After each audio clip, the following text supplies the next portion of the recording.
ओम शांति। आपकी शादी की बात नहीं बन रही है, आपकी शादी में के रिश्ते तो आ रहे हैं, लेकिन बात बनते बनते बिगड़ जाती है, रुक जाती है, शादी का योग बन रहा है, फिर भी जब शादी नहीं होती है तब हम मन में ये सोचते हैं कि क्यों नहीं हो रही है।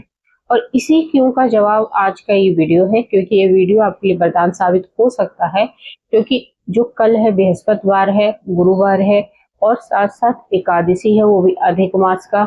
और क्योंकि अधिक मास के अब कम ही दिन रह गए हैं, लेकिन भगवान विष्णु के पास पहुंचने का ये सबसे अच्छा तरीका होता है, आपका गुरु ग्रह भी मजबूत होगा।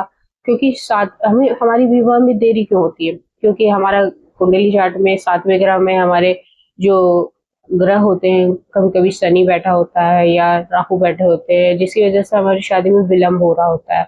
या हमारा बृहस्पति ग्रह मजबूत नहीं है, गुरु ग्रह मजबूत नहीं है, या हमारा शुक्र मजबूत नहीं है, तब भी हमारी शादी में देरी होती है। तो ये जो एकादशी का उपाय है हल्दी का, वो आपके भी ग्रहों को मजबूत करेगा और आपको जल्द से जल्द विवाह बंधन में बांधेगा। पर इस उपाय को जानने से पहले एक बार, अगर आप इस चैनल में नए हो तो चैनल को लाइक भी कर देना, सब्सक्राइब भी कर देना, और वीडियो पसंद आए तो दूसरों को शेयर करना। क्योंकि जितने भी वीडियो बनाती हूँ शादी के लिए, क्योंकि आजकल शादी एक मुद्दा सा बनता जा रहा है कि भाई लेट क्यों हो रहा है, बहुत सारे रीजंस होते हैं। लेकिन जब हमारे ग्रह मजबूत नहीं होते हैं तो हमें परेशानी ज्यादा झेलनी पड़ती है। तो आज इस वीडियो में मैं हल्दी का उपाय बताने जा रही हूँ। तो आपको उसके लिए क्या क्या सामग्री चाहिए? तो हल्दी चाहिए, हल्दी। ठीक है, हल्दी सभी के घरों में होता है, सबके किचन में यूज होता है। और एक सुपारी चाहिए, और एक स्टील का आपको कटोरी या कोई भी पात्र आप ले सकते हो, वो चाहिए।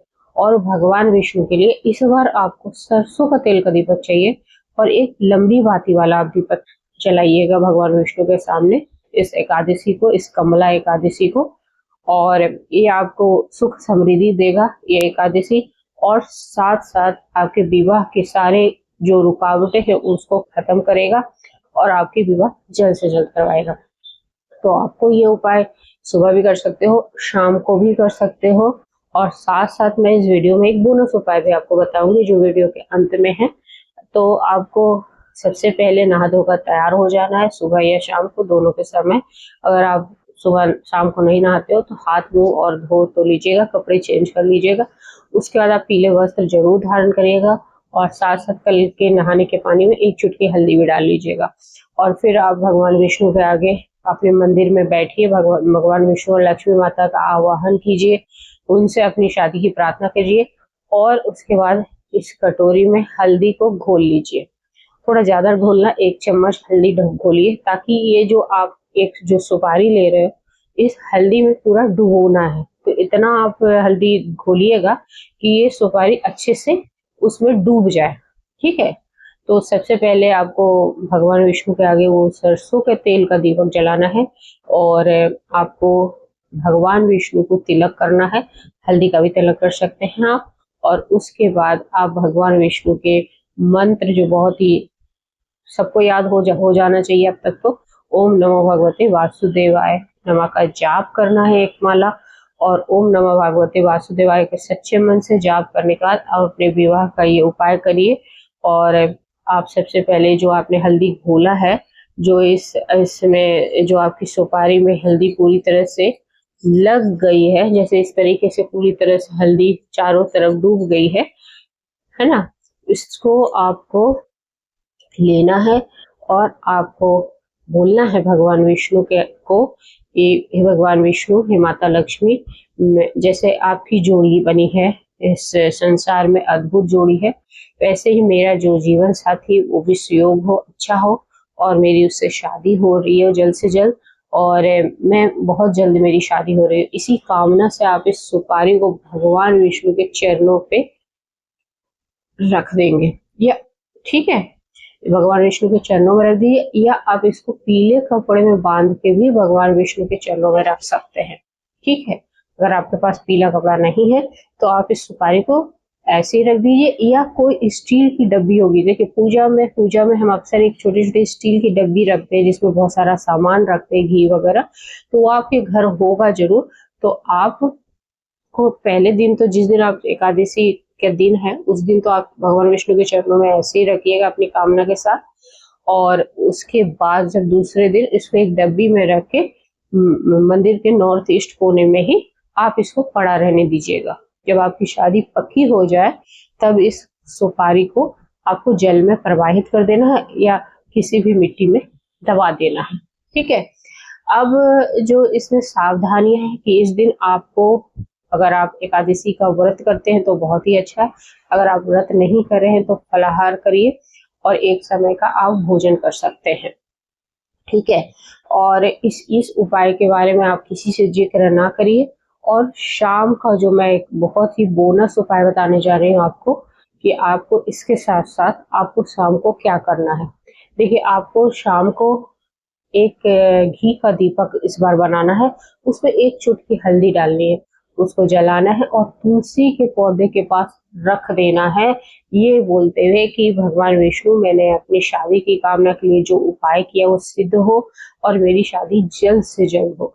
इससे कहते हुए आप संध्या का बोल सकते हैं या शाम का आप दीपक जला दीजिए और प्रणाम करिए और पूरे घर में उस दीपक को दिखाइए। उसके बाद तुलसी के पास आप इसको रख दीजिए और आप देखिएगा, आप इस सुपारी के उपाय से जो एकादशी के दिन आप कर रहे हो, हल्दी का उपाय, हल्दी और सुपारी का, उससे आपके घर की पॉजिटिविटी बढ़ेगी, आपका बृहस्पति ग्रह मजबूत होगा, आपके शुक्र भी मजबूत होंगे और तुलसी माता और विष्णु भगवान की कृपा से आपके घर में सुख समृद्धि आएगी, घर में जल्द से जल्द शहनाई बजेगी और आपकी शादी जल्द से जल्द हो जाएगा। ये मैं बार बार जल्द से जल्द क्यों बोल रही हूँ कि यही विश्वास आपके मन में होना चाहिए, क्योंकि हम उपाय कभी कभी करते हैं, बहुत लोग बोलते हैं कि सिद्ध नहीं होता है। देखिए, आप बहुत सारे उपाय कर रहे हैं लेकिन सरेंडर नहीं कर रहे हैं। सरेंडर प्लस विश्वास बहुत जरूरी है। जैसे हमने एक उपाय किया, ठीक है, अपनी शादी की कामना करी, सरेंडर कर दिया, अब भगवान जो चाहेगा मुझे मंजूर है। ठीक है। सरेंडर से आपकी मनसा चेक होती है, ईश्वर के, यूनिवर्स के सामने आपकी वो स्थिति दिखती है, मन की स्थिति, कि आप उन पे कितना विश्वास, फिर आप उपाय देखते हो, फिर दूसरा उपाय करते हो। नहीं, उस सरेंडर करके अब आपको कोई उपाय नहीं करना, भले आप वीडियो देखो, दूसरों को शेयर करो, पर इसको थोड़ा टाइम दो। आपने कोई उपाय किया है तो पेशेंस जरूरी है, विश्वास जरूरी है, टाइम देना जरूरी है और सरेंडर करना जरूरी है, तभी ये सिद्ध होगा। ठीक है। आप जरूर से जरूर ये कर्म करिए। कमेंट में ओम नमो भगवते वासुदेवाय लिखिए। भगवान विष्णु का कोई भी नाम, आप ओम हरि विष्णु, ओम विष्णुवे नमः, आप कोई भी नाम लिख सकते हैं भगवान विष्णु का। बहुत वामन अवतार का भी नाम लिख सकते हैं। तो जो आपकी इच्छा हो वो आप पॉजिटिव एनर्जी जरूर हमें व्यक्त करिए। हम आपकी कमेंट का वेट करते हैं और हमेशा आपकी कमेंट का जवाब देंगे। अगर कोई प्रॉब्लम लगे कि हाँ, इस उपाय को करने में हमें कोई प्रॉब्लम आ रही है, तो आप पूछ सकते हैं। इस उपाय को हर इंसान कर सकता है, हर रिलेटिव कर सकता है, लड़का लड़की कर सकते हैं, माता पिता कर सकते हैं, या कोई भी रिश्तेदार उनसे प्रेम करता है वो कर सकते हैं। शेयर करिए वीडियो को, लाइक करिए। जय हिंद, जय भारत।